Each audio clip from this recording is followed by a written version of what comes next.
అది నవంబర్ 3, 2025 తెల్లవారుజాము తాండూరు డిపో నుండి ఒక ఆర్టీసీ బస్సు 72 మంది ప్రయాణికులతో హైదరాబాద్కి బయలుదేరింది. బస్సు సామర్థ్యం 42 మంది అయితే 72 మంది దాకా ప్రయాణిస్తున్నారు. అంటే ఓవర్లోడ్తో బస్సు ప్రయాణిస్తోంది. తెల్లవారుజామున 6:45 అయ్యింది. బస్సు రంగారెడ్డి జిల్లా చేవెళ్ల ప్రాంతంలోని రహదారిపై ప్రయాణిస్తోంది. ఆ రోడ్డు గుంతలమయంగా ఉంది. బస్కి ఎదురుగా 2 టన్నుల కంకర లోడుతో ఒక టిప్పర్ వేగంగా వస్తోంది. రోడ్డుపై ఉన్న ఒక గుంతను తప్పించబోయి టిప్పర్ డ్రైవర్ కుడివైపుకు వచ్చి ఆర్టీసీ బస్సుకి కుడివైపుగా స్పీడుగా ఢీకొట్టాడు. టిప్పర్ ఎంత వేగంగా ఢీకొట్టింది అంటే ఆర్టీసీ బస్సు ముందు కుడివైపు భాగం పూర్తిగా ధ్వంసం అయ్యింది. టిప్పర్ ముందు భాగం కూడా ధ్వంసం అయ్యి టిప్పర్ కొంత మేరకు బస్ లోపలికి చొచ్చుకుపోయింది. అక్కడికక్కడే బస్ డ్రైవర్, టిప్పర్ డ్రైవర్ మరణించారు. టిప్పర్లోని కంకర అంతా బస్ లోపలికి వెళ్ళి దూసుకుపోయింది.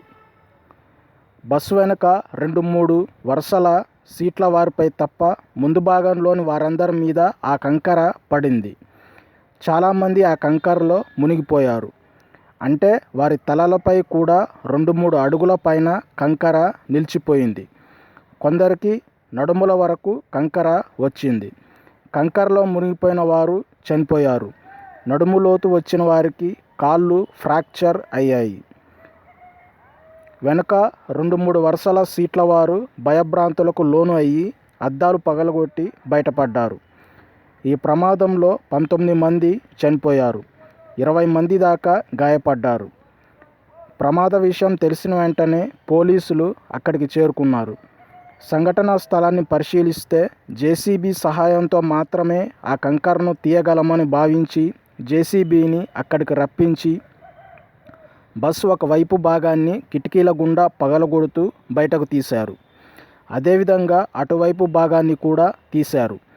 నడుము లోతులో కూరుకుపోయిన వారిని బయటకు తీస్తుంటే వారి కాళ్ళ మీద మరణించిన వారి మృతదేహాలు బయటపడ్డాయి. దాదాపు 2 గంటల పాటు కాళ్ళు కంకరలో కూరుకుపోవడం వల్ల ఒక మహిళకు బోన్ ఫ్రాక్చర్ అయ్యి కాలు అంతా ఉబ్బిపోయింది. మరణించిన వారిలో 3 నెలల పాప కూడా ఉన్నట్లు సమాచారం. విషాదం ఏంటంటే ఒకే కుటుంబానికి చెందిన 3 అక్కా చెల్లెళ్ళు మరణించారు. వీరు తాండూరులోని వాళ్ళ ఇంటి పక్కన ఉండే పెళ్లికి హాజరు అయ్యి హైదరాబాద్లోని వారు చదివే కాలేజీలకి వెళ్తున్నారు. కొందరు హైదరాబాద్లోని ఆసుపత్రుల్లో చూపించుకోవడానికి వెళ్తున్నారు. కొందరు ఉద్యోగులు, వ్యాపారులు ఉన్నారు. వారి మృతదేహాలను పోస్టుమార్టం కోసం చేవెళ్ల ప్రభుత్వాసుపత్రికి తరలించారు.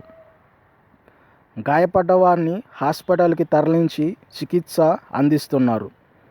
ఆర్టీసీ అధికారుల విచారణలో టిప్పర్ డ్రైవర్ నిర్లక్ష్యంగా వేగంగా వాహనాన్ని నడిపి ప్రమాదానికి కారణమయ్యాడని తేల్చారు.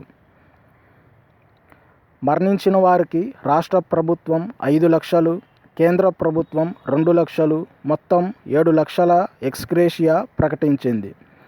గాయపడ్డ వారికి చికిత్స అందిస్తూ వారికి భరోసా కల్పించారు. ఈ వీడియోపై మీ అభిప్రాయాలను కామెంట్ ద్వారా తెలియజేయండి. ఛానల్ను సబ్స్క్రైబ్ చేసుకోండి. పక్కనే ఉన్న బెల్ సింబల్ను యాక్టివేట్ చేయండి.